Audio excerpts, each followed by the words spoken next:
Good afternoon. I'm Lucas Panzica from Titans training camp at Ascension St. Thomas Sports Park. After practice today, heard from head coach Mike Vrabel and cornerback Christian Fulton, who commented on what he's seen from the work the front seven is getting in defensively in the early portion of camp. And really the whole front seven, you know, they've been going crazy this whole camp, and I'm excited to see them come the season because that's only going to help us out in the back end.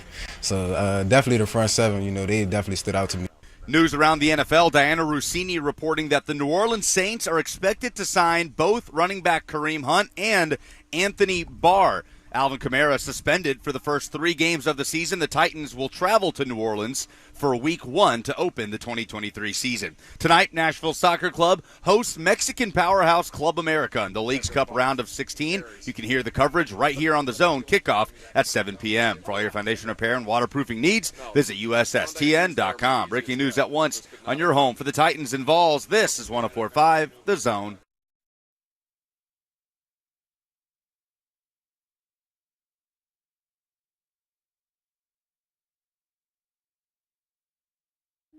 Blaine and Mickey, woo! It's Tuesday. What's up, everybody? Titans practice finished up. It was nice and cloudy today. Man, this is like just heavenly weather for training camp. You remember many days like this where it was all overcast and didn't sweat through your pants as soon as you walked outside? This was magical today. Yeah, I remember every now and then it was some days like that. Like, oh man, this is you felt like this was a day off. It was a day off from the heat and the sun. So yeah. But it was not too bad atmosphere as far as for the players. So yeah, that was got to get in some work. Referees were there today. Looked like they were doing kind of somewhat simulated situational football. I don't know. Maybe you could call it 2-minute. That might have been one of the drills. But situational, sometimes, Braves would change the down and distance and things of that nature. But so it was kind of cool to watch that. Players get really excited about that, as well as they had referees. So you also get to see what's the emphasis for the upcoming season, especially as a defensive back. So that always helped out our receiver. What they're going to be paying attention to, what you can and can't do. And those referees are trying to get sharp, too, and be on top of their game, come, the end of preseason. So they need to get some scrimmages and stuff in the play, too. So, yeah. So that's what it was kind of looked like today. I don't know. What was your observation?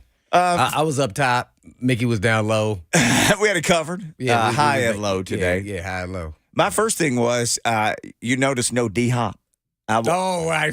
I was like Darth Vader with Obi-Wan. It was a presence that I hadn't felt since camp started. It was the lack of his presence. Did anybody ask Vrabel after practice or no? I didn't hear all of Vrabel. Me and Rhett Bryan were having copious note discussions from practice. Yeah, we just assumed that this was the time that he finally had some things to do, because I don't think he ever missed. He didn't. Because we were told, at least when they practiced, it's going to be a couple days where he's away.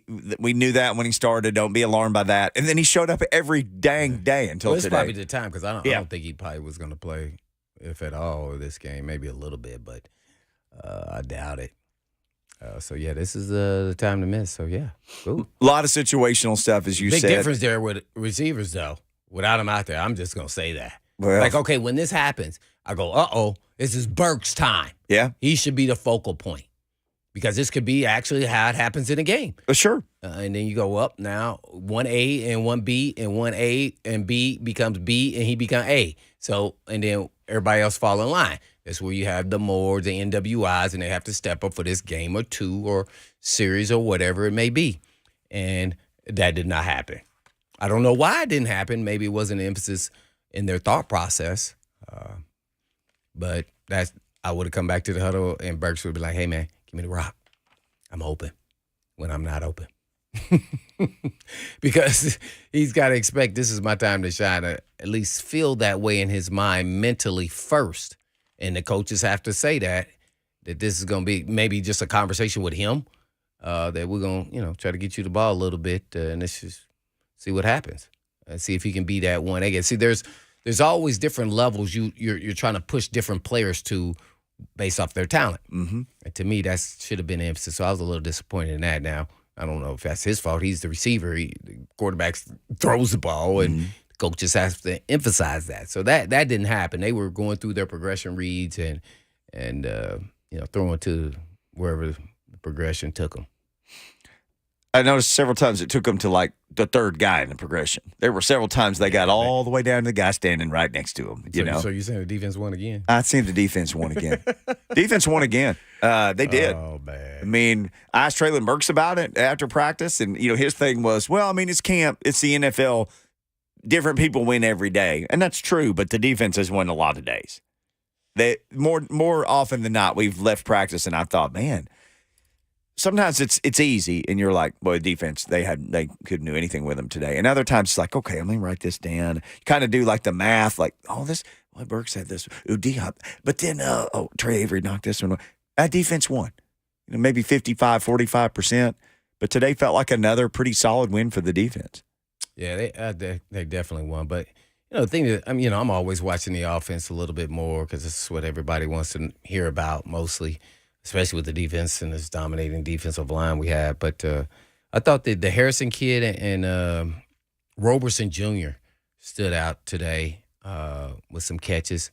I think McMath and, who was the other person? Had some drops that were, I thought, vital. Dow. Yeah, I thought. Those are great balls. I mean, I can't tell you exactly who the quarterback was at the time, but they should have caught the ball. And this has been kind of consistent, especially with you being there every day that they've had camp. Roberson still continues to shine, and it's going to make the depth of the receiver position of who they keep and don't is going to be kind of interesting now that D-Hop's on the team, because they better be able to play some special teams. So Moore could become, which is what he was before last season, a special team guy, a gunner jammer guy, just like McMath. And McMath up there dropping balls. So I don't know how consistent that's been with me being at every other practice or so. So, but yeah, that kind of stood out. And Harrison has looked really consistent as wrong with Roberson, and Roberson the deep balls. So it's gonna get really tight. Also, starting offensive tackle, for Ding Dong that they kicked off the team. Watch this, to the Ding Dong who was gambling. So the guy they got there, I hope he don't turn into a Ding Dong. I mean, Hubbard, he's got no room to be a Ding Dong. They need to tell Hubbard, like, we're going to just have two people follow you around, like, wasn't it the Cowboys did with Pac-Man? Oh, they did. And then he fought with those guys, and so then that didn't work out either. But then he went to Cincinnati. Jerry Jones hired that guy. Right. It's like, hey, man, stay with him, keep him out of trouble. But then I think he fought with that guy. Well, I'm saying Ding Dong in that be serviceable for him. And that means be available. What was his history over the last 2 years? It's a little bit of Ding Dongery. He wasn't available. Hasn't played a whole lot. Yeah. So let's make sure. Yeah, that one there makes me a little nervous. Dillard is coming along. I thought he's improving every day with the pads on, starting to look like what I thought he would look like. And Key is kind of gotten quiet. When I say that, I meant as far as sacks. And, he's starting to come into the fold. See, some guys work on technique in practice. They say, I'm going to get my conditioning right. Because it's hard to go against somebody that's really good. Or if he was working his technique, nobody's rushing it like they're rushing at practice, and nobody's as good as these guys unless you have guys who are training where you train at all the time, and whenever you go over there, you're getting reps. So he looks, at least as of right now, so I'm interested to see him in the game because he's gotten better each and every day. But the right tackle is the only position I'm really concerned with. Obviously, depth at every place after the starters, but that's every team. But, that was really the only spot I'm a little concerned with now. You concerned with any other position group? It's kind of a broad but tough question because, I don't know. I think my guy Marsh, your crush, he looks good. I think he's going to make the roster. Amani Marsh.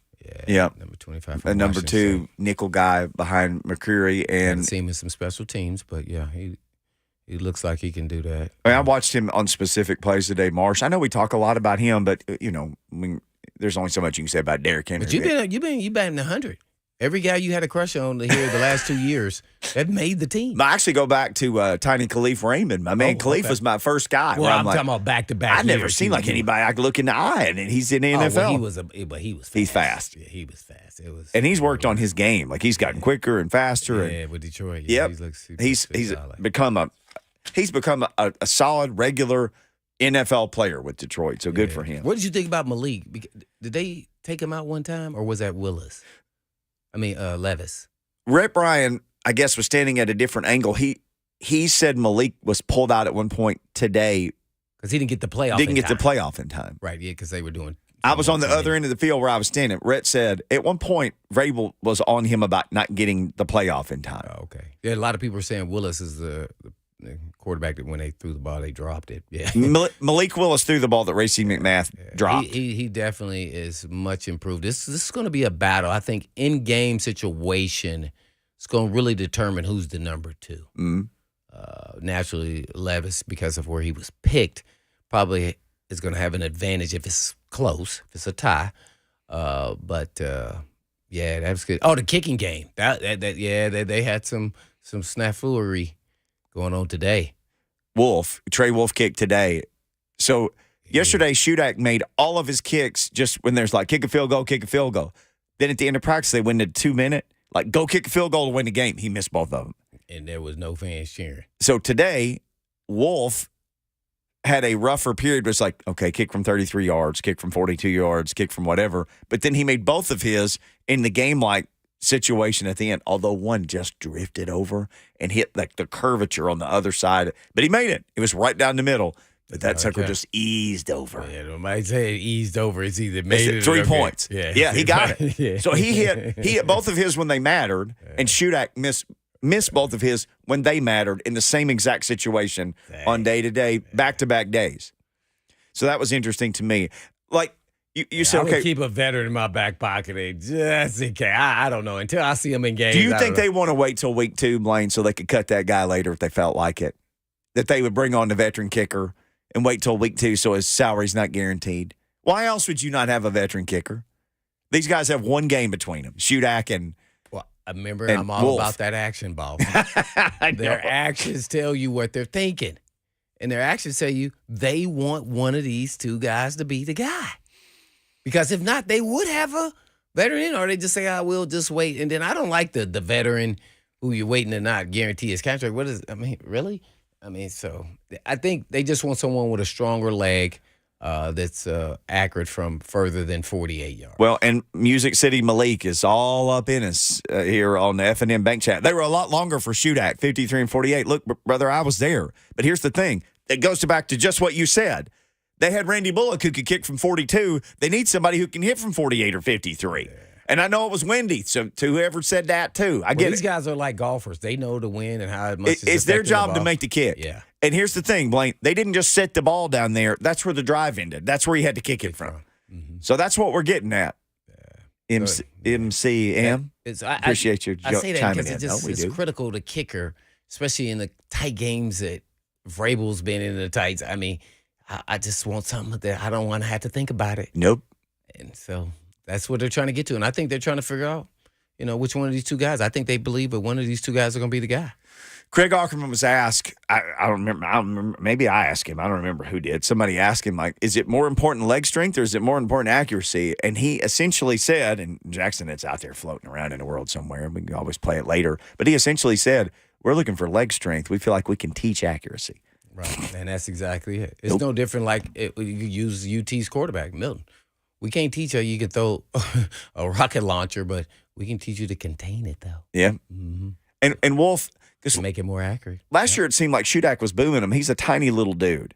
For Wolf, he's a huge dude. I told you on like 40 and in, he takes one step. Like father and their baby. They look like father and son. Father and son. Together they will rule the Titans kicking game as father and son. They're the Darth Vader and Luke Skywalker of the Titans. All right, we got to get to this. John Brice set to join us next. Let's talk about some of this college football tomfoolery, ding-dongery that's going on with our guy John Brice. We'll talk plenty of Titans coming up. And Mickey's woo! We got the depth chart. We got woo moments. This 2 hours. It's 2 is packed with woo. We'll get to all that, but John Brice is next. Who? Yeah.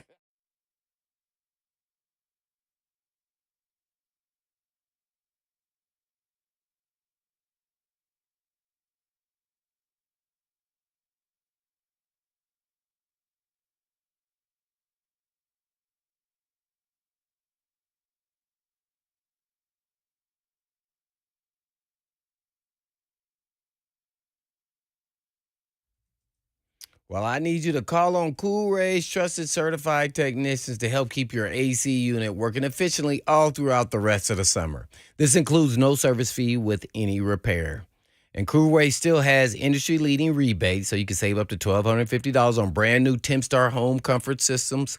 Plus, they boost the lifetime parts and labor warranty on new Timstar home comfort systems, including $0 in repair costs for the life of your system.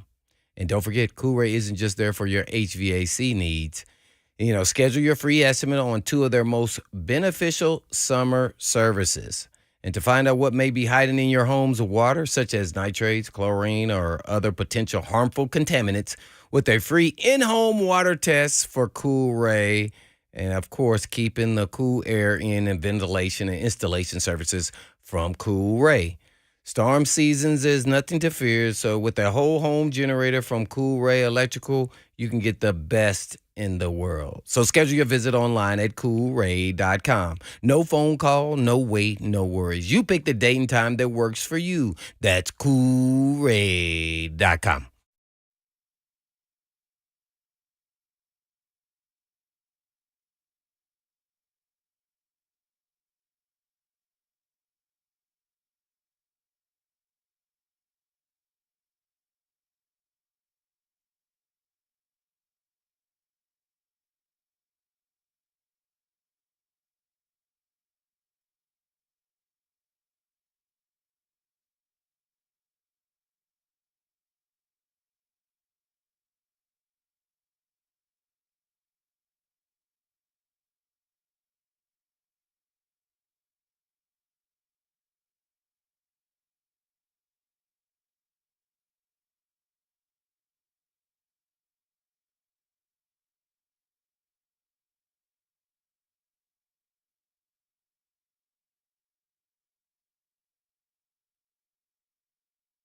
Blaine and Mickey, got to watch who you're talking to. You might get John Brice on the phone. That was for John. He joins. Yeah, that's This one's 100% for him. Brice, what's going on, man? Happy football season. We're here.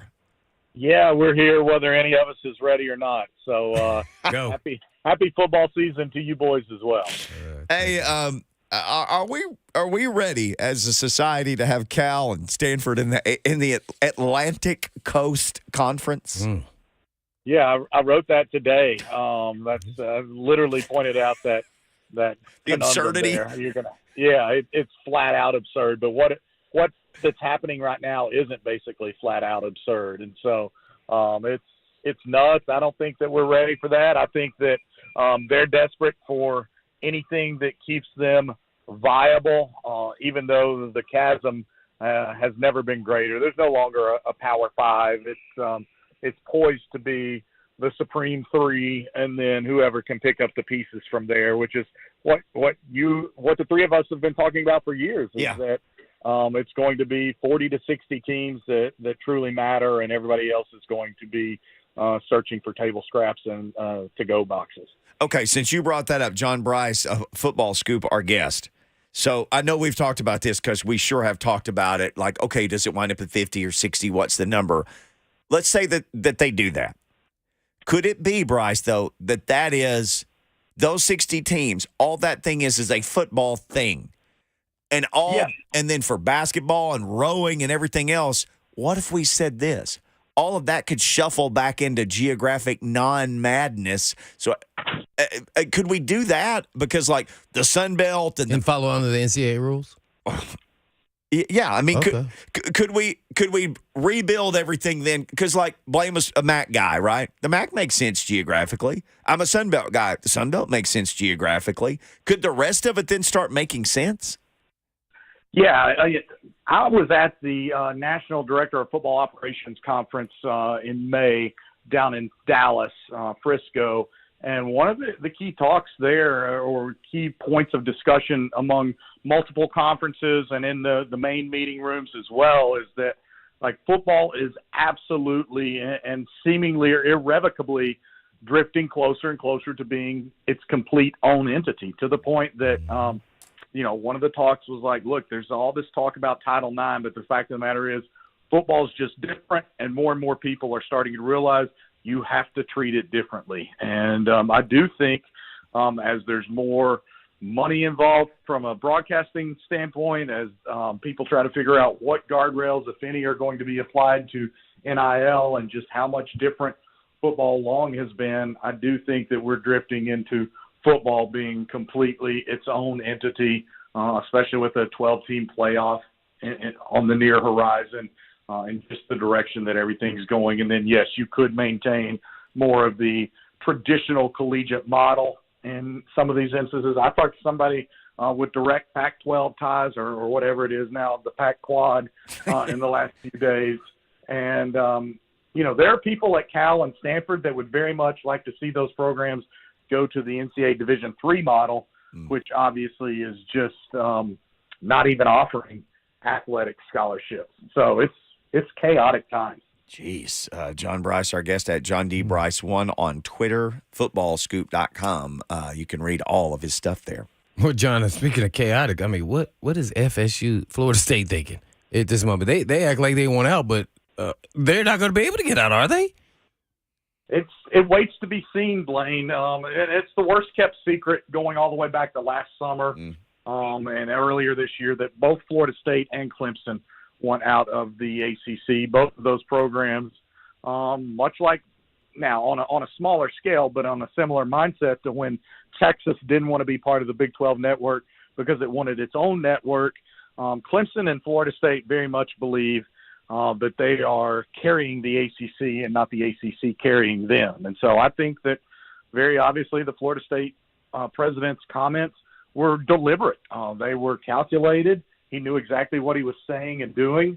He was sending a message, and we'll see if the ACC responds in kind. There are two other questions I think pertinent to that, Blaine, and you raise a great question: is can they even get out? Well, as you guys probably know, if enough ACC teams want to get out, they can break their grant of rights, and then there's no penalty. Okay. Let's also look at if the ACC is as cash-strapped as kind of what is being indicated, then if Florida State says, you know what, we're going to take our chances and we'll take this all the way to court as far as we need to, how much could the ACC even afford some sort of litigation with the way things are going, especially because if Florida State does that, they'll get company. Somebody else from the ACC, whether it's Clemson or some other program that feels like it needs to make changes or needs to do things in the interest of self-preservation, Florida State might have to go out on the island by itself first. I don't think it would be on an island for very long. Mm-hmm.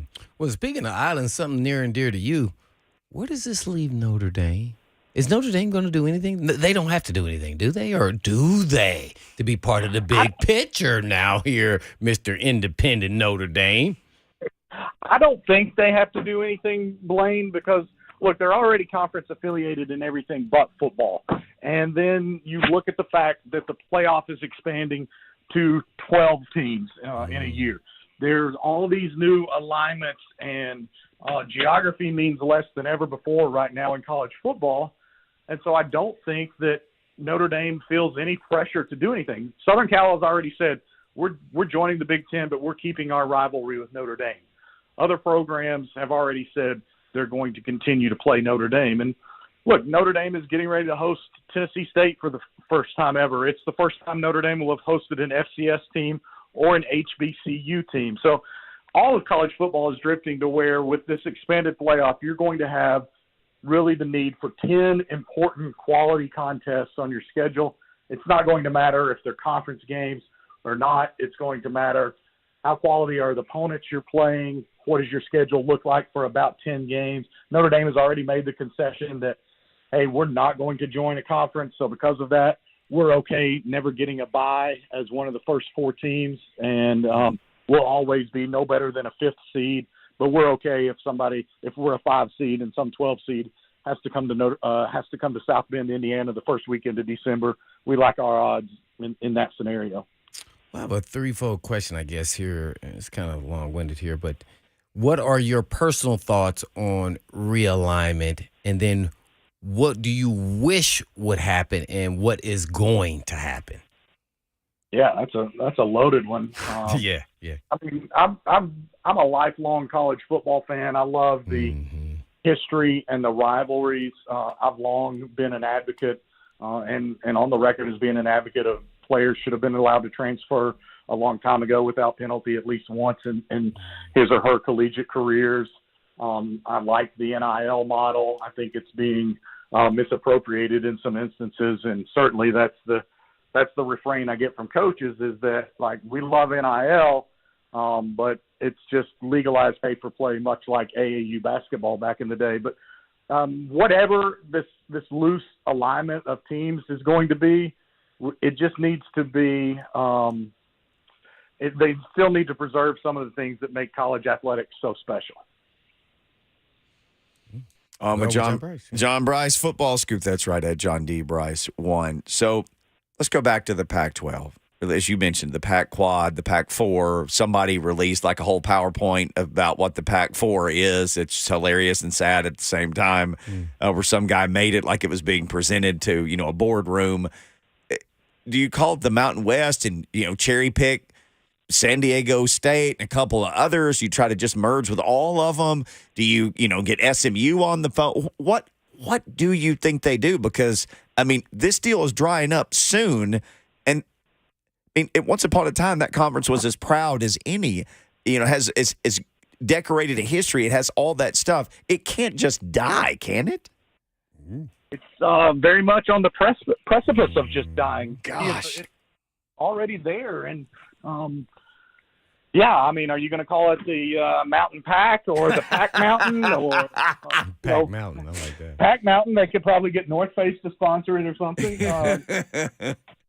But yeah, it's at least as a football conference, it's effectively dead. And I told you guys when we talked about this earlier in the summer, like the Washington and Oregon components were the worst kept secrets in all of this for the last several months, because I think when we visited maybe in May, I said then that I'd been told there were mock schedules out there that already included Oregon and Washington as part of the Big Ten. The fan bases that you probably feel the sorriest for right now, I would say, are Oregon State and Washington State. I had a college insider tell me, quote, if this was soccer, they would be in danger of relegation. And I think that sums things up pretty adequately.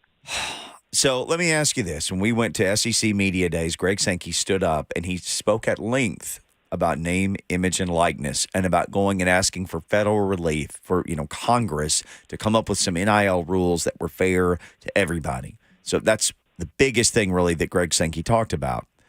Could a group of athletes, softball players and swimmers, and could all these people, could they band together and could they go and ask for federal relief for just the insanity of what we're seeing with the adults in the room chasing money? Yeah, why couldn't they? What's to stop them? We've seen student athletes be very proactive on matters in the past, from all the way back to Ed O'Bannon looking for image rights as it pertained to EA Sports video games. Yeah. So, yeah, I mean, they're the ones that are being asked to commit to this. And, a lot of coaches are maybe sounding like a little bit like hypocrites when they're talking about how crazy it is for these conferences to chase the money while coaching football salaries have never been higher.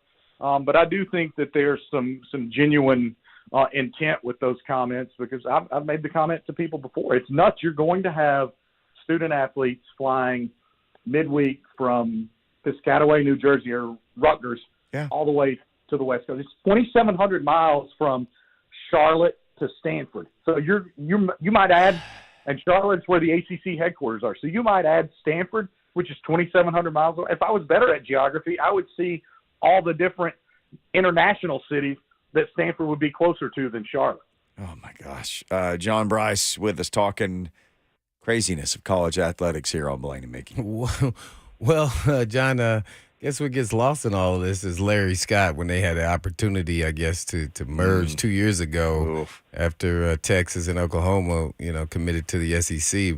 I mean, maybe you know a little bit more details here, but to go to the Big 12. So now they're on life support, man. So what was the critical moment or time when they had an opportunity, the Pac-12, to make some moves, and what move was that?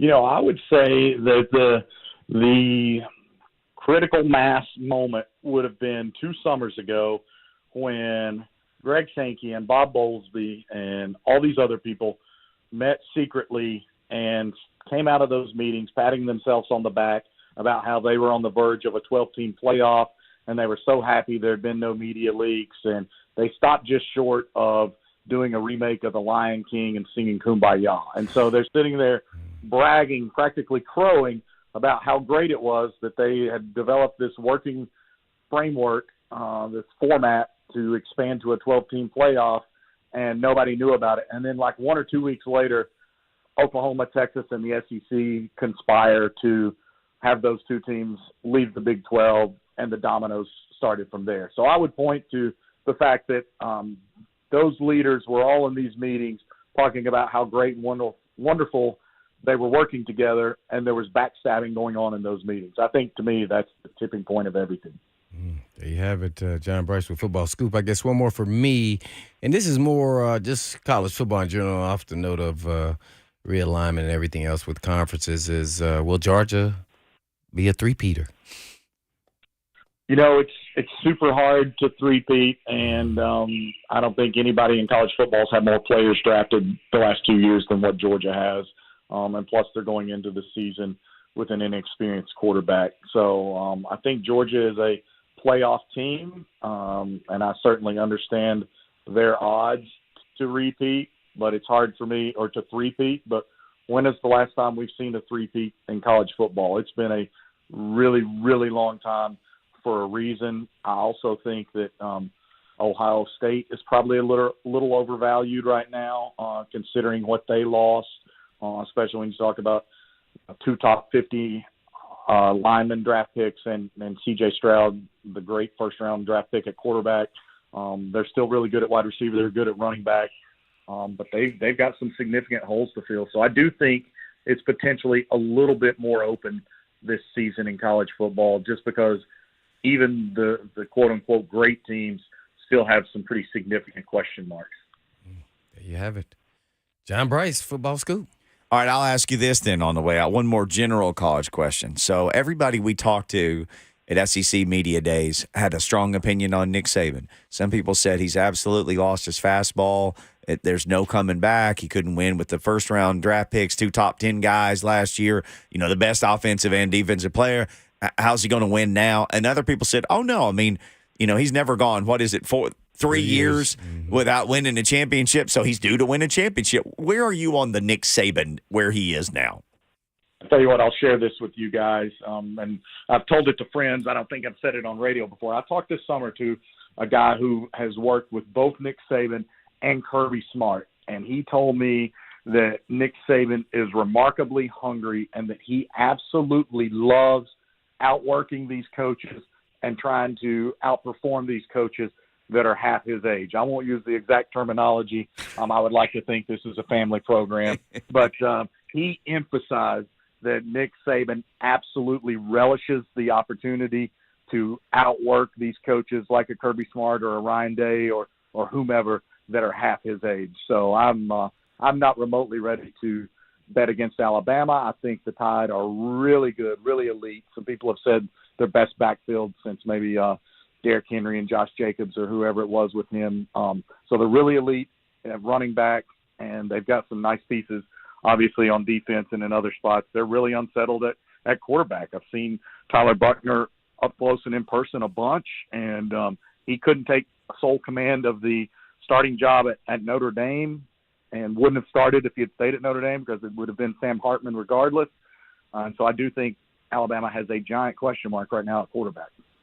No question marks with John Brice, though. Never. At John D. Brice 1, follow him on Twitter. Also, footballscoop.com. Yeah. You got a parting shot? Yeah. Who you got winning? Way too early winner. So UT's at Tennessee's at preseason number 10 in the USA Today. Who you got as number 1? Think I'll be honest with you with Tennessee's schedule and what Josh Heupel has built there. I think that 10 wins is about the floor for Tennessee, and if Milton plays like some scouts and others believe he can, then there's no reason to think Tennessee can't be a challenger all the way to the end. If this was next year when it was a 12-team playoff, I believe Tennessee would be a playoff team. JB, thank you, man. Fantastic stuff. Always great catching up with you, and we'll do it even sooner next time, I promise you. Yeah, love visiting with you boys. Thanks a lot. Yes, sir. Okay. John Brice at John D. Brice1 footballscoop.com. All right, when we come back, we always do woo moments of practice. On Tuesday, we do what caught your attention. We'll do what caught your attention with some woos from practice. We'll ask you, what's caught your attention in the sports world? You can hit us with anything football-related, soccer-related with the women. Whatever it is, maybe it's a Titans thing, 615-737-1045 or in the FNM Bank chat, WCYA. What caught your attention?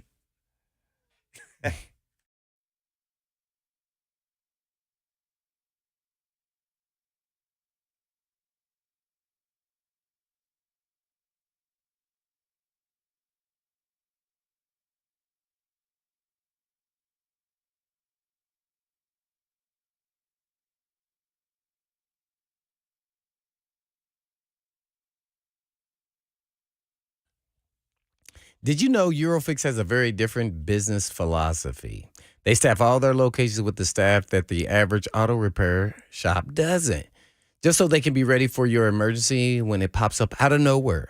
And have you ever noticed how hard it is to get a right now appointment for a vehicle repair? Well, some dealers can be more than 2 weeks out just to get an appointment, but not Eurofix. Eurofix has been offering quality repairs that beat the dealer without the dealer pricing since 1999. Plus a 3-year nationwide warranty and the staff to fix your car right now. So if you're tired of waiting forever to get your car into the shop, then call Eurofix. Owner Aaron Stokes says, we will never be too busy for our customers. We're now here to take their pain away. And we mean like right now. And Eurofix repairs all European cars. Eurofix says yes to speedy repair when others can't or won't. Family owned for 24 years. They're the best in the business, and all you have to do is just give them a call at 844-EUROFIX. That's right, 844-EUROFIX, or you can just visit them online at myeurofix.com. That's myEurofix.com. But I was on Blaine's too.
Blaine and Mickey, 104.5 The Zone. Caught your attention this week in the sports world.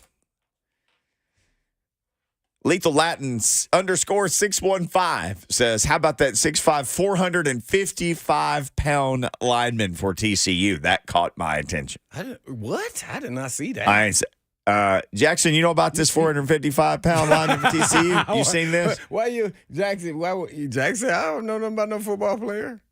455, 6'5", 455. What the heck is this? I gotta look this up. And if 6'5", 455. Okay, that's definitely caught my attention here. I'm just going to tell you. Man, I want to see his agility. Because some of these dudes, you just be like, what? If it was a nose tackle. Watch this. Imagine if he lost 50 pounds, how agile he would be. Yeah, 405. Exactly. Okay, if it was said 50 pounds, he'd be 405. That's still insane. I got to get him in the 380s, man. If it said nose tackle, though, or you're just an immovable object, I'm just going to get here and take up 2 or 3 bodies. Any dude that played in the NFL or college that was 400-something pounds and played. Is he an O lineman or a D lineman? We got to figure this out. If he's a D lineman, I'm like, okay, I could at least see him saying, like, I'm just going to be right here in the middle of everything and nobody runs through me or around me. You got the info? I do. It's Breon Ramsey Brooks. He's a freshman out of South Oak Cliff High School from Dallas. He's 6'5", 455, and he's a freshman. O-line or D-line? O-line. Mm-hmm. 18. He will wear number 50 for the Horned Frogs. 18. Like, what were they feeding him? What was he eating up daily? What do his parents look like? Ooh. Because you told me, like, on a recruiting trip, everybody looks at the mama. Yeah, they do. There's real talk. That's what they're looking at. Especially for height. Most of the time, the gene runs through the mama as far as how tall. Well, I hope that's true for my son. Yeah, how tall and everything else it works. But that's not always the truth. But they definitely look into that. Yeah, dang, that's pretty. I'm gonna have to do some. Did you look up some highlight reels though? Check them out for me, right there. I'll tell what caught my attention. His nickname is Big Bubba. Oh, I found the article. Bubba Gump. No, I want to see some highlights. But while y'all looking that up, I'm gonna give you what caught my attention. Nick Saban. We all know he's got a lot of money, but is he preparing for retirement? Just bought an oceanfront property in Jupiter Island. Not Jupiter, Florida, Jupiter Island for $17 million buckaroos. Mm-hmm. Yep. He's preparing for 5 years down the road once he goes back to domination and I go out on top. Do you think if he wins another one, if it's this year, next year, do you think it's like he takes the mic and drops it from that podium? I think he will. Listening to John Brice just now to say like that's his competitive nature and who he is. Once he gets now, if it happens this year, yeah, he may want one. Because he's old AF at football. But is he 70? How old is he? Oh, but he's still got that young spirit. He could whoop our butt. Yes, so, he's a bad dude. But. Yeah, so I would. I think if he doesn't win it here in the next 3 or 4, that'll motivate him. But if he wins one now, I think he's gonna want to get another one. 71. Yeah. And that's not me taking a crack at him. That's me saying, like, how much longer do you want to do this in your 70s? Right. He can stop whenever he wants. But I mean, at this point, he wants to now show he's the king of the hill. So if he gets one here in the next 5 years, I think he's gonna call it a day. Yeah. But he'll be lost, man. He won't know what to do with himself. Miss Terry, what he's gonna do with himself is he gonna be on Jupiter Island. Miss Terry's gonna give him a honeydew list. Like, hey man, I need you to pick up these pine cones out of the yard. I need you to rake the sand out the beach out there. I need you to go to Home Depot. He may go coach a high school or something. He's if Jupiter Island has a team, 100% he's gonna be hanging around. He's gonna be running plays in the backyard. Yep, with all the grandkids. I'm gonna drive the golf cart over and watch the high school practice. See if they need a volunteer. Could you imagine that? Nick Saban show up at your high school. Hey, man, I need a team to coach. Wouldn't surprise me at all. Let's hit the woo sounder. What do we got? What caught my attention today? Chig running a seam route. Molden running step for step with him. Reach in. Tannehill pat the ball away. Guess what? Goes straight to Amani Hooker, who's coming in, closing in. Got to pick off Tannehill. Tannehill was hot. Like he was doing the thing where he was walking in circles, like waiting to go back out after that. Did Tenniel throw 2 picks today? I'm trying to remember now. There was another play where the ball got batted up in the air by Alshire, but it didn't get intercepted. Oh, okay. And that was. I mean, I'm thinking maybe it was in another period, though. It was. I could be wrong. Alshire's tip happened. You talking about She's moves around like a safety, man. He can move around. Oh, no, Alshire got an interception. It got tipped by somebody else. See? That was off Tannehill. You're right. Yeah, it was 2 today. By I Byard? thought it was. Byard tipped it. Alshire got that one. So that was 2. That was good thinking. Yeah. That's in my own notes. Yeah. What am I doing? Yeah. I just was It's a lot of notes. Yeah, that's why Mickey writes it down because I'll forget. Well, and I'd written question mark, like who It tipped hit me it? like, oh, Tannehill had a pick. Oh, no, he had 2, I think. Yeah, so that's why Tannehill was pissed off for greatness on that. Yeah, he had 2 today. Mm-hmm. I think they both might have been in 2 minute too. 2 different 2 minutes, I think. But they kept throwing the ball down out there. Go fast. They were going fast at times today. Yeah. Ooh, speaking of that, we got to go fast. We'll come back. Hour number 2 coming up next of the show. We'll give you a practice recap. Also, we got to get into this depth chart. Also, birthday boy yesterday, Coach Mack is going to join us in about 25 minutes.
What's up, everybody? Blaine and Mickey, happy Tuesday to you. Yeah, Tuesday in the Music City. Thank you for spending your Tuesday with us, however you are doing it. By the way, if you have not done this, whatever you call it, Twitter, X, anything, you can call it anything you want. Follow us at Blaine and Mickey there. Also, you can do the same on Instagram at Blaine and Mickey. We always have Titans content up there. Been going to practice every day and posting interviews and other content. So, I mean, you're just sitting there with your phone. Go ahead and jump on there as well. What caught your attention? We ended the first hour with that, and many people are weighing in. There is a young man called Big Bubba who goes to TCU, who is a 455-pound offensive lineman. So we were asking, where could we get more information? Of course, the TCU graduate who's going to join us in about 20 minutes.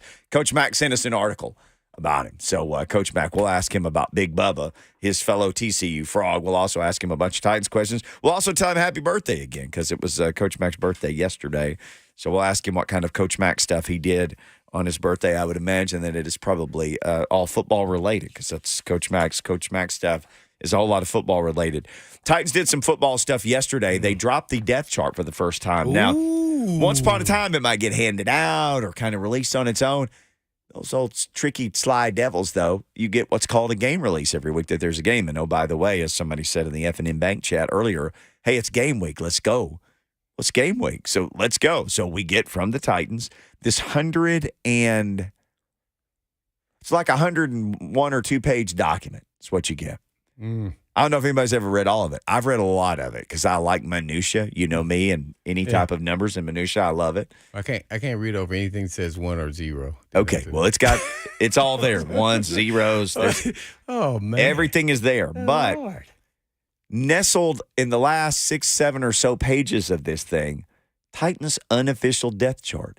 And it, again, they used to it was above the radar. This time that thing was, if this was a submarine, it would have never even seen it coming. Boop, boop. Didn't even see it. It was so far below the radar. So start looking at this. Blaine's got a copy. I got a copy. We were talking yesterday about the tight end. So I got a red pen. I'm underlining things like that teacher you hated who had the red pen. And I'm like, man, we were just talking about Trayvon Wesco. He's listed as one of the number 1 tight ends. Trayvon Wesco, 88. I was like, oh, he blocks, he catches, he does all the tight end stuff. So, I mean, that makes sense. Traylon Burks, Andre Dillard, Skoronski, Brewer, most everything else other than Wesco, that stood out to me, first-team offense. Mm-hmm. So, first-team defense, I'm like, Autry, Tart, Simmons, Key, Aziz Al-Shire, dang. Get to the other inside linebacker spot. We've been talking about Monty Rice. It was not him. Jack Gibbons, Dr. Gibby. Dr. Gibby over Rice. Got the prescription. He's been consistent. So, I mean, yeah, he's been running with the one. So, yeah. So then it's Landry, Sean Murphy-Bunting, Kevin Byard, Amani Hooker, Christian Fulton. I could name you all those guys in my sleep. That makes sense. So I'm like, well, let's look at the twos. The number 2 receivers, they have actually 4 of them listed. It's like the old college or thing. Yeah. Did you see, was it Schefter? Well, first of all, it was set up with 2 tight end sets. Yep. So it's not set up as 3 receivers. It's 3 receivers. Yes. So it's 2 tight ends. So, naturally, some guys are being the backup. They did the same thing with the corners, too, by the way. Did you see, was it Schefter or Rap Sheet? Because I get them confused. They're the same guy, same size, although I like Rap, and I'm not too much in agreement with Schefter on anything because he doesn't believe the Music City Miracle happened. But anyway. You must hold grudges. I do. One of them saw the Buccaneers depth chart and it had It had Baker Mayfield or Kyle Trask, and he said, I've never seen that on the depth chart before. 63. It was Schefter. Of course it was that ding-dong Schefter. Yeah. Not my man Rap Sheet. It was at practice today. Has he never seen a college depth chart? It's oars all over the place yeah. On a college depth chart. Yeah, I've never seen this before. We can't be hurting people's feelings, or we don't want them to get in the TP. That's the transfer portal. Or at one point, Arkansas State's depth chart, they had 6 different running backs. 6 that had 5 oars in between them. Oh wow! He didn't want anybody to be upset. Maybe it was 5. It was 5 or 6. Yeah. So we've seen college coaches abuse the oar on the depth chart. Yeah, they said Baker Mayfield throwing interceptions all over the place, but then he'll drop some dimes here or there. So it's a close race. It's the story of his career. He does just enough to think, oh boy, does he still got it? Reggie Roberson listed as one of the number. Roberson. He is Roberson. Reggie Roberson listed as one of the number 2 wide receivers with Chris Moore and NWI and Mason Kinsey. We were talking with Buck on Friday, and we were talking about the receivers. And I said this without even thinking about it. If they keep 6 guys right now, my 6th receiver is Reggie Robertson. I said it without thinking about it because I've just seen him so much. Do you think they're going to keep 6 receivers? I don't know. They may. I think they're going to keep 4 tight ends. So McMath not in that equation? Name me your 6. No, the McMath didn't work out for him there. The McMath did not have and he had one bounce off his hands like a brick bouncing off 2 boards. Not looking like last year, McMath. But he's a big guy, and he runs fast, and he can go down on punts and tackle people and stuff like that. But so can Moore. So can NWI. And when those guys can do that and catch Vrabel talked about Chris Moore like his own son. Remember that a few days ago? He said, the only thing I regret is that we didn't get him earlier in his career. He loves some Chris Moore. But Chris Moore going to play all special teams. Versatile, plays the wide receiver spots. As you pointed out, his best year as a wide receiver was last year, so he can do that. But he had lasted like 4 years in the league before not doing that, doing the other stuff. Yeah. Big body. Yeah, he's a big body. He fits their body type for receiver, which is big, other than Reggie Robertson, who is not big.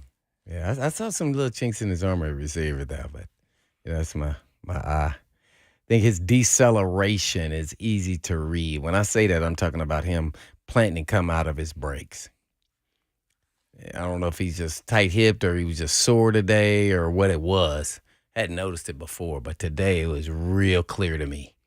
But that's not to say he can't still be really good. Yeah, maybe he's getting extra rest. Remember, he never gets tired. Oh, Chris Moore? Yeah. Yeah, Chris Moore never get tired. I don't get tired, he said. He could get sore, though. So the other 2, again, Nick Westbrook, Akina, Mason Kinsey. I'll say this. There have been times in camp last year even, we watched the Titans practice against the Bucs, and we both came away that day and we're like, man, Mason Kinsey had a fantastic day today. He makes some catches, but there have been other times where he didn't necessarily make a catch. He hasn't. You ever see the movie Rudy? You know I love the movie Rudy. Yeah, of course. You know that the montage where he's in his second year as Rudy and like it shows him at practice and he's running the huddle and he's making tackles and he's everywhere and he picks up the thing that the girl drops and says, hey, I know you. And as long as Mason Kinsey's been around and as many young receivers as there are, I think he should look phenomenal out there every day. He runs with the 2s and the 3s, and he hasn't to me. I mean, he still seems to have that explosiveness and the bounce in his step, and I know he goes and catch punts with the punt returners. I think he can do all the things they want him to do, but I don't ever leave and go, man, he made all those guys look like fools again today. Nah, I think he's a fringe player, and unfortunately, I'm a big fan of his. Me too. I love what he's been able to accomplish. I just think he's just not like if Phillips gets injured, I think he's the guy. Yeah. But other than that, so he could be potentially another practice squad guy a year and get cut. And depending, and that's going to be a huge risk if that has happened because somebody may pick him up if he does really well. That'd be Arthur Smith to the Atlanta, Tennessee Falcons. Yeah. But so but he's solid. So he's in your 6. You said 6 guys. Reggie Robertson. If they keep 6, Reggie Robertson would be my 6th. So you got D-Hop, Burks, Phillips, Moore, NWI, Robertson. And I'm saying if they keep 6, I'm not convinced that they will. I'm not convinced that they'll keep 6. I'm not. There's not because once you get to a 6 wide receiver, it can also kept 5 the last 2 years, right? Oh Lord, you're asking me to remember things from guessing. long ago. But you know this as well as anybody because 10 years of it in the NFL. They're gonna keep 6 this year. If they get to number 6 receiver, but if they need another safety, they're the same guy on special teams, or another cornerback because who knows. The depth-wise, we're going to have to keep another one of these guys. They do the same stuff on special teams. They do a lot of the same stuff. Like if the 6 guys playing receiver in a game, horrible things have happened. You know the worst is when they do the cuts and then you think you made the team and then they go pick up somebody else from the other team and then they cut you. And that happens to like 2 guys every year. You think you made the team. And that could happen to a guy who's the last guy at receiver, It could potentially even be if you kept 3 quarterbacks to 2 quarterbacks, linebackers. I mean, man, it's so hard. Man, it's really probably only if I was making a guess, usually every team has about 3 spots that are available. Really, maybe more with Vrabel because If you show up now with free agency and the way the draft is, and you that fringe player that probably should have got drafted, like where's Colton Dowell in this whole equation? Practice squad. So you're going to have him and Kinsey on there. I think they like Kinsey as Phillips, like you said. He's Phillips insurance because you could just say, go do it, and you know he can do it. He can do it. Because he's played in, one game last year, I think, and one game the year before. Mm-hmm. And because he's been here that long. And this isn't bagging on him. He's an amazing story to have gotten as far as he has. You know, he's 5'0", 100 But going against the 2s and the 3s every day, he is a veteran player in the league. And I don't ever think, because he makes some catches. But one bounce, he turned around today, one kind of was low and bounced off his hand. And, another time seemed like there was a miscommunication between he and one of the quarterbacks. I don't know whose fault it was, but he went one way and the ball went the other way. Stuff like that. And I'm thinking, him against the 2s and the 3s, every day it should be like, boy, he killed those rooks and those undrafted guys. He killed them again today. And I just don't ever think that, Yeah.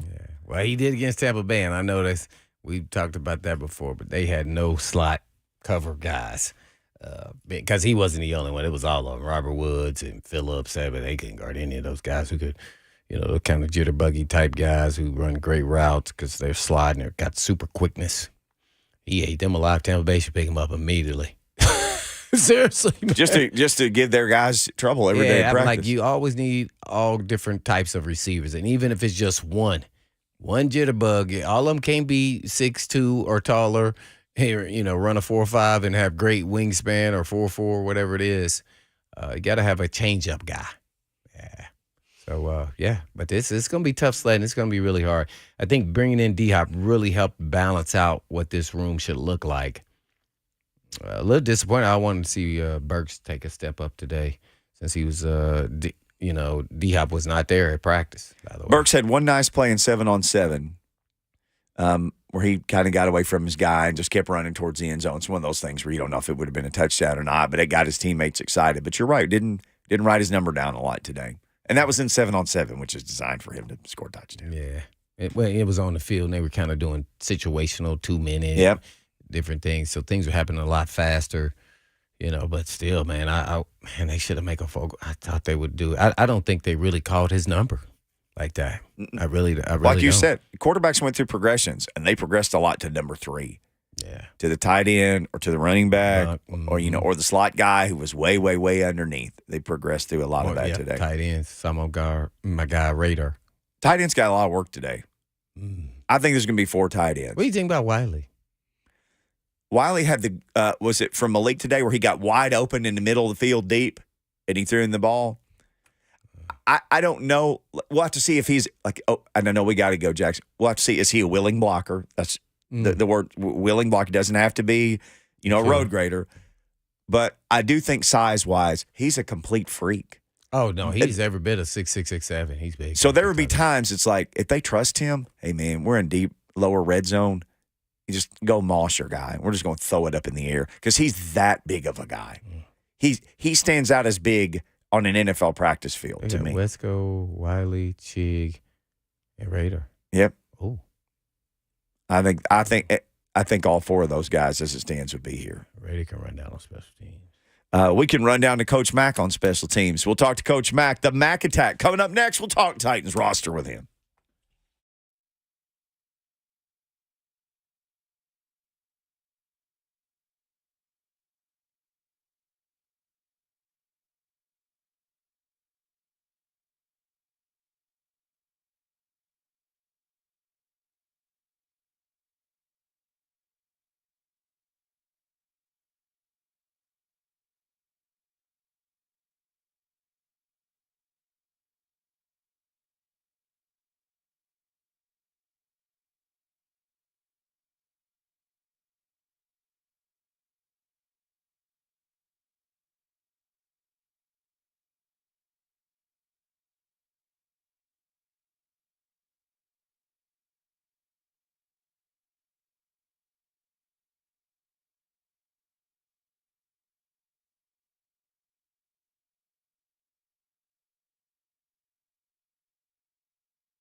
Blaine and Mickey, 104.5 The Zone. You hear that music. You know that only means one thing. Coach Mack jumping on the show with us. His birthday this week. Coach Mack, happy birthday officially from our show to you, although we told you happy birthday on our show that day. Hope you had a fantastic birthday. No, it's always great. And you guys don't have to tell me happy birthday again. You told me a lot. You guys were good. I got nice notes from all over the country, and I really appreciate it. It's very nice for everybody to at least they don't say, Coach Mack, I wish you weren't having any more birthdays. I know this, and I know you. I mean, literally, you are Coach Mack. Everybody calls you Coach. You're Titans Radio's coach. Every coach I know, whether it's birthday, Father's Day, any day like that, they love to hear from players. I would imagine you got some amazing messages from all over the place from former players. Yeah, it's really looking back on my coaching career, that's what makes me feel the best is these guys are still, all of them are in touch. And, I've got guys dating clear back to my collegiate days. And, wow. But that's what coaching's about. Cool. It really is. You develop relationships with guys and, and especially you watch guys develop and watch them raise their families. And then now, I've got guys whose kids are going to school and playing ball. And that's all, that's a circle of life, the whole thing, what it's about. But yeah, when I hear from guys from even when I was coaching a freshman team at TCU that get in touch with me, it makes you feel good.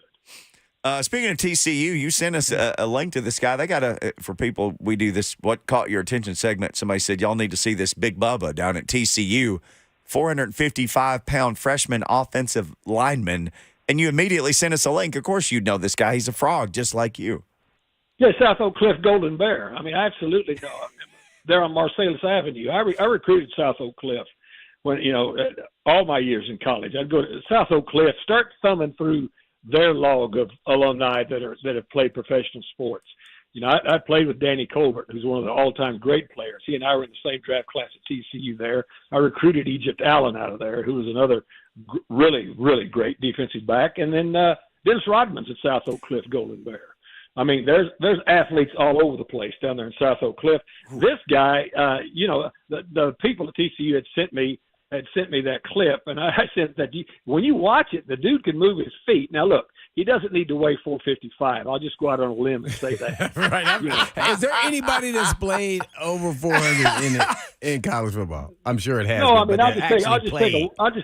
just take a wild guess that Sonny Cumbie's going to try to get that down a little bit. Yeah, right. When you look at him, he can move his feet. Oh, he is athletic. Yes. He is, Blaine, and you watch that clip that I sent you. They sent me. He's got an attitude too, So anyway, he drove the kid out of the end zone. I'm like, he did not hear the whistle. He did do 5 yards outside the zone, and they started on the 5. He tried to do 15 yards, man.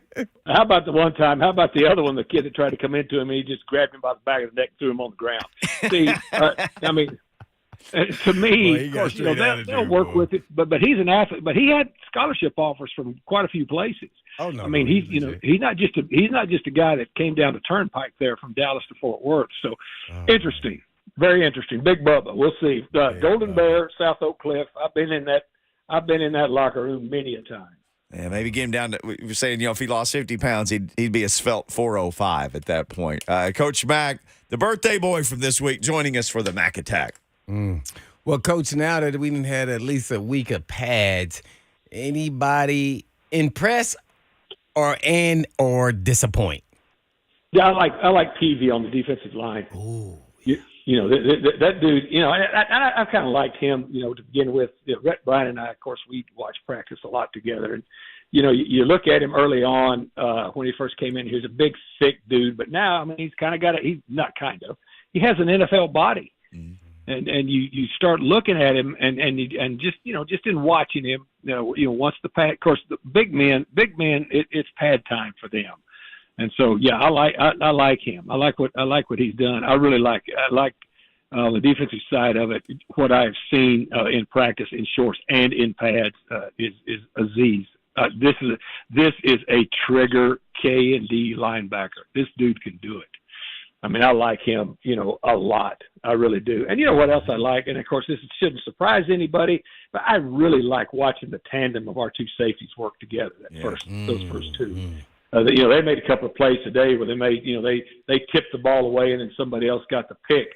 When the Tannehill's trying to fit it into tight windows, which you should try to do in practice. This is where you got to test yourself and try to get it. But these guys I really like the way our two safeties are playing in tandem back there. Just watching them. I like Skoronsky. I mean, this kid's got an anchor to him. He's got some nasty to him. He's going to be a guy that, that should be a 10 or 12-year player there. On the offensive line, the receivers. I mean, to me, this receiving group has started to develop. And with the additions of D Hop, we've talked about it. I mean, you're going to have some defined roles in there. The thing that I keep saying though, and I keep looking and watching, we've got a couple of young, McMath's a young, fast receiver. And he really is, and our seventh round pick this year is a fast receiver. But here's what they have to start doing, and I know I'm not making any revelations of this, but when they get chances, because they're getting the ball thrown to them, they got some gaps today, Coach. No, they got to catch them. Yeah. And I'm just, I'm saying that, as a coach that has seen, these guys, and it's not because they're trying to drop it, but they've got to start being trustworthy to catch it when it's thrown to them, because they both have ability and they've got speed, and they're getting it thrown to them because they're open. Okay, because I mean they can run. So anyway, that's just some little observations today. I was upstairs. You were upstairs some today too, but we had Sweet Holders up there today, and then I was with the Channel 4 NBC TV people for quite a while up there today too. So I was going back and forth, but those are some of my observations from today. Plus, the weather was beautiful. This was a perfect football practice day today. Sure was. It was like a vacay for you there. We're on with Coach Mack giving us the Mack attack. Coach, I got this question this weekend, and I really didn't know the answer. So I said, well, man, I'm going to have to ask Coach Mack about this. And that is, the defense is starting off, and most of the times the defense starts off really well for a week or so. But then someone asked me, well, when all of a sudden does the light turn on for the offense? And why is it so hard for them to start off from beginning to end? And I gave just a broad, there's so many things that have to go right, and they got to be on the same page and rhythm and all those things. But I wanted to hear your version of why is it mostly always that way, that the defense is ahead of the offense? And then when do you expect, from a coach's perspective, that the offense starts catching up? And then at times now we're competitive, where offense wins one day and defense wins the next day, and then, kind of goes back and forth. Well, I mean, I never really worried about who was winning in practice. Mm-hmm. I would always look at when I was a head coach, because I was in charge of both sides, is if they're doing and functioning, like we want them to do on that day. In other words, what are they working on? What are they improving on? Right. And when you're working against each other, and especially if you're going full speed, I mean, somebody's going to get a plus and somebody's going to get a minus. That's just the way it works. Now, defensively, let's just talk about this team that we've been watching this year. This defense has been together. I mean, it's got some continuity to it when you start looking at it. I mean, and so it would, and this offense is just being put together. It's a relatively new offense. You've got some of the same pieces, but there's some new concepts in there. But the thing, and it's been like that everywhere I've ever coached in the 40 plus years that I coached, including, is because of this one thing. Offense is about timing and syncing up. Defense is about reaction. Okay. And so, normally if you put them out there and put a ball down and say, on your mark, get set, go, and you've got athletes of equal ability on both sides, then, the athletic ability of the reaction usually takes over before the timing syncs up. Once the timing syncs up, then you start having games. Well, we came up with this segment and for Mickey, because he always like, woo, man, he made a great play. And so it's a woo segment. You just heard that. So was there any woo play today that you like, ooh, wow, that was nice there? has nothing to do with the woo girls on Broadway, does it, Mickey? It does not. I think Mickey didn't think people knew that, but yeah, it does. No, just kidding. Yeah, because I mean, if we're talking bachelorette parties and pedal taverns, then I'm out. No, sir, it's like football woo. No, like, it's football woo. Who had a woo moment in the practice, man? A couple of ones that I like today. Look, here's what I like to watch. I like to watch, offensive linemen come off, and I like explosion off of the football when they've got pads on. I like watching defensive linemen lock out. All right, being able to lock out, and to me, I watched that quite a bit. But a woo moment to me, I thought were those two tipped interceptions, because those were two excellent breaks on the ball, and those players, the other players they're rallying to the football. You don't get tipped interceptions unless everybody's rallying to the ball, right? Because normally the guy that tips it is not going to. He's made a great break and a great move to get there. He's normally not going to be the guy to pick it. So to get picks on tips on tightly thrown balls, you got to have everybody rallying to the ball. I liked both of those moments today quite a bit. And also, there was a couple of throws today that I thought Malik Willis made, I thought Levis made, and Tannehill made. Especially, they were in a lot of hurry-up situation periods today. Mm-hmm. You guys watch that, and some of those seam routes were really thrown and were really run very, very well. I like watching that. I like when I see initial explosion on the line of scrimmage. I like that to begin with, because if I'm watching a practice and guys are getting locked up, or it's just kind of a mush session, where there's not any explosion, then you say, well, what the hell's going on? These guys are popping, going after each other. But some of these routes that are being thrown, I mean, all three of these quarterbacks have made some really nice layered area throws. And we saw some of that. We saw some of that today. The two young quarterbacks are getting much, much better. Mm-hmm. And, I don't worry about interceptions as much during this time, because this is the time as a quarterback coach that you challenge your quarterbacks, see what you can fit in. See what you can fit in. See the tight windows. Throw the tight window shots, right now, so that then once you feel comfortable enough doing it in a ball game, you will know, where your limit is. But I like some of those things today. But those two breakups and those two deflected interceptions were really nice plays, by two people on defense. No doubt. Well, with the people's coach, Coach Dave McGinnis, giving us the Mac Attack from Titans Radio. Coach Blaine knows this. I get attached to players during camp. Guys that they camp become crush. My camp crushes. And there's nothing wrong with that, Mickey. Nothing. Don't ever stop that, Mickey. But he said he couldn't have any more crushes on women, so because he's married. That's right. Because I got the great Christina, so I'll just have camp crushes. But like Julius Chestnut, that was my guy. I locked on him earlier. He's still around. Let me just say this real quick. Christina would crush you if you start doing that. So just let's go on. 100% she would. So this year, I really like Moore on offense. He's a veteran. He was around at the end of last year. He's a smooth guy. But people have seen him some. He's a veteran. My rookie crush is Armani Marsh of Washington State, who is you like Ward. Jonathan Ward. Sorry. Yes. Sorry. Not Moore, but Ward. Jonathan. I like Moore. No, Ward. Jonathan Ward. Sorry, Coach. It's been a long camp so far. Blaine, help him out. Well, we're finishing each other's sentences now. We help each other out, man. We do. Around a long time. But Christina and Sella, they communicate to us. I like Ward, too. He's a veteran player that's smooth, and he seems to be. I would think it's going to be interesting.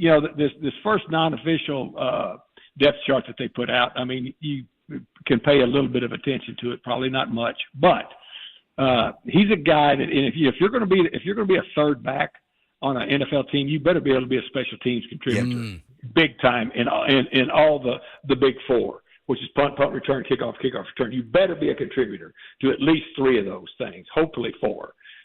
So anyway, but I like him. But you're right, he is a veteran player. And go ahead, who's your other one? Armani Marsh on defense, the rookie out of Washington State. Coach, he has been great in the slot. I've loved watching him play. Hey, you know what? And that's a good observation by you. And because you know what? He's around the ball a lot. Mm-hmm. I mean, he really is. So anyway, We're moving up on some really critical times right now for these guys that you mentioned right now, because we've got 3 preseason games, one coming up this Saturday, but we also have 2 joint practices 2 weeks in a row, followed by a preseason game. That's going to be major evaluation time. And, we talk about every day being an interview in this league as a player and as a coach.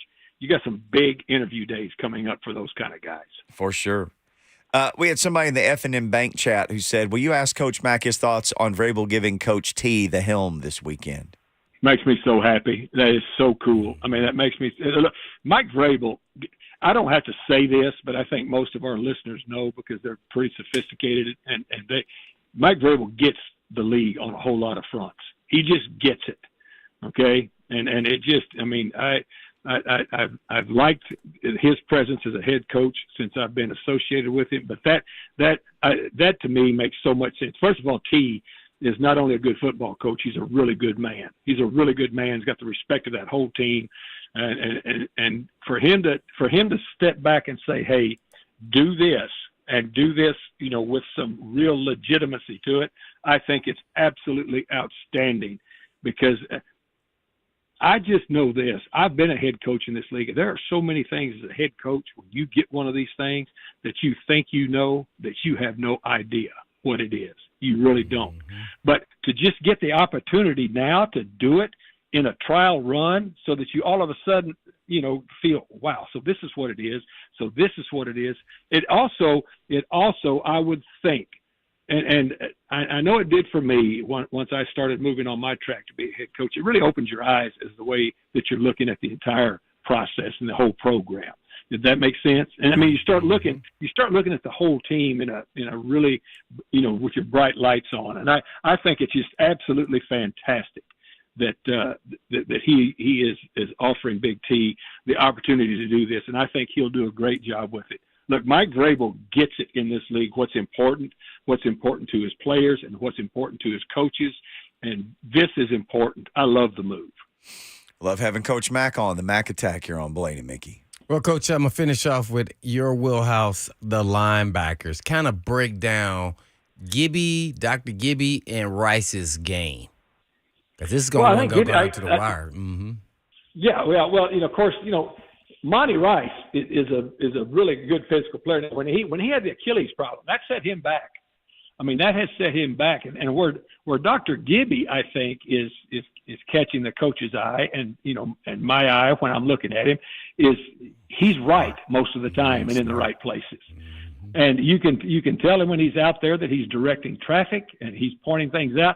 The thing I like about this camp, you guys have watched it. They're not just going base defense and base offense against each other. There is a lot of movement. There's a lot of different personnel groups on offense. There's a lot of motion. And defensively, I mean, they're substituting on both sides of the ball, and they're moving around a lot. So a linebacker, second-level linebacker, has got to be able to get everybody set and has got to be able to set, reset, call, react. I think that's where Dr. Gibby, that's why he's running with that first unit right now, because he can do that. Plus, I mean, he's a good football player. He's a good football player. He's a productive player when he's in there. And, right now they've got he and Aziz running, in that 5-2 scheme. They're the two guys behind the ball. I think Monty, here's what I think will help. I think this will also help Monty Rice too, because all of a sudden now, when you are, you're coming back, and trying to regain your ground a little bit, and you see somebody else up there in front of you, if you're made of the right stuff, it'll make you even try to perfect what you're doing even harder. So I like this. I like, and I can see why they like Gibby. I can absolutely see why, because here's what you do like at that position. And Blaine, you can speak to this, especially being the safety. Safeties and linebackers, mentally, they have to be right. Because if they're not right, a lot of things get out of whack pretty quick. True that. Coach Mack, thank you. Great catching up with you. This time next week, we'll be talking about real stuff from a real football game. Can't wait.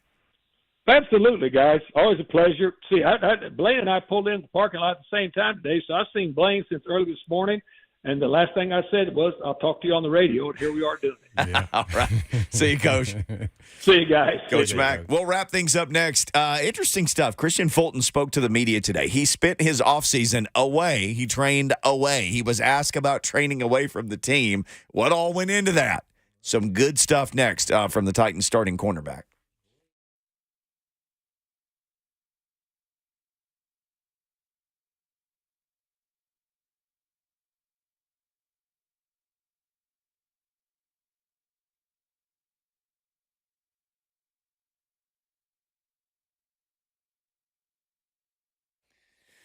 Let's talk to you about your hair.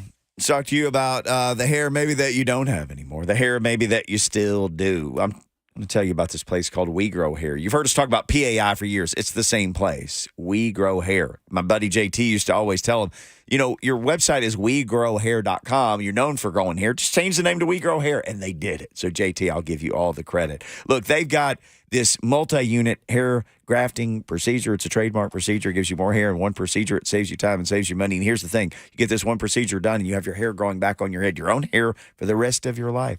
Maybe you just started losing your hair. Maybe somebody was kind enough to point that out to you. Well, guess what? If you just started, they have something as simple as laser light therapy. You just go and sit under a laser light for a few minutes, a couple times a week. It's that simple. Whether it's the beginning of the journey or you've been on this journey for a long time of losing your hair, there's one place to end it. WeGrowHair.com. That's where you go. Or call them today. Permanent, natural results from the company you can trust, PAI Medical Group, WeGrowHair.com. Call them today, 615-376-6010.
Blaine and Mickey, 1045, The Zone. You're all right if you've been listening to us. We appreciate it. You're out of sight. Yeah, I like this. You shouldn't have played this song. Now I can't think about the segment, but I can think about this. Christian Fulton. That dude went away to train, and both of us were like, I wouldn't have a problem with that. What you're doing around here has not exactly led to like the last 2 years. Yeah. Last 2 years. So I would have gone anywhere and done anything, and he did. And he got asked about it today. He spoke to the press, was asked about essentially spending his offseason away from the team training. Do we have both questions, Jackson? It's a question and a follow-up to Christian Fulton today about his offseason program. I mean, it was very different, just a different setting, different training, different ways of taking care of my body. I feel good. I feel like I was in better shape, coming into this camp, and I think it shows. But I was able to, really just put together a full off season, of training, strictly training, and not necessarily just rehabbing something or coming off of surgery. So I think that's like the biggest difference for me coming into this off season. You got the follow up too? Okay, let's hear more from Christian Fulton. Yeah, no, definitely. I felt like I had a good conditioning run, and then come day one, I was ready to go. And I think it's shown, with me being out there every day. I think my first, 3 camps, I kind of went down maybe a day or two, early, or whatever it was, But this offseason, I've been able to, stay out there day by day and be out there with the guys. He has been out there. He actually went even deeper into this. Somebody said, "Did you change your diet?" He goes, "Yeah, I changed my diet." He said, "I hire a chef, make my food." They said, "What'd you give up?" He said, "Well, fried food." Gave up fried food. He said, that's not anything I need. He said, gave up fast food, fried food, got somebody cook my food. That sounds like a guy who's like, hey, man, I got to change some things, and he did. Or he wasn't going to survive or make the money that he is capable of making. Think about how much money he's capable of making. He's going to get he's going to get, if he stays healthy, he's going to get over $100 million. I mean, he's going to, in this day and age, he's considered a one in this league. Yeah, pretty much, if not 1B corner. And those guys get paid a lot of money. So him going against D-Hop a lot, I'm really sure it's kind of skyrocketing his already confident play. Because he could say, hey, I can stack up with this guy and I can go man-to-man with him all day long. That's not to say that D-Hop won't make some plays, but it's not like I fear him. Mm-hmm. I'm going to make some plays too. And he has. Mm-hmm. And he gets D-Hop or Burks every time. Yeah. So, I thought it was a great idea by him. I know a lot of people, especially in the media, wasn't too fond of him being opposite. I didn't because he said it didn't work, so why not try something different? I know Vrabel wasn't too happy about it. At least it seemed that way because then he didn't even practice when he came back, and he said he wasn't hurt when he did come out there and speak to the media. So I think all's good, and as long as he stays relatively healthy from his perspective and from the coach's perspective, I think they're going to be all good. I don't know where it's going to take him with this team, but he's going to get paid, and it's going, whether it's here or somewhere else, he's going to have a solid year. If he stays healthy, even if he misses a couple games, I think he's still if it was me and I'm the coach, I'm the head coach, I would have actually called that trainer and asked him what he did, because there may be some players that I could get some advice on. Maybe I could have my strength coach talk to him and see if maybe we can do some things for some of our players. Maybe we want to implement. It's nothing like being informed and educated. Whether you do it or don't is up to you. But you got to be smart enough to reach out because you know what he looks like. And I said he looked different, and he looked different. And he looks better. So. And he's always out there. Oh, yeah. Because this dude's a good player. Yeah, so I'm Fulton. Stay healthy, bro. And just give me your 3%. Cha-ching. Hey, man, he stays healthy. He's had a good camp so far, he and the Titans defense. No practice tomorrow, so we'll have other stuff to discuss. They'll be back on the practice field. Well, they're practicing. It's their walkthrough. They'll be back on Thursday. Of course, we'll see that. But we'll be back tomorrow. Jordan DeJani will join us, so we'll have him. We'll talk plenty of football with you. But it's time for us to go. So in the meantime. In between time. Peace.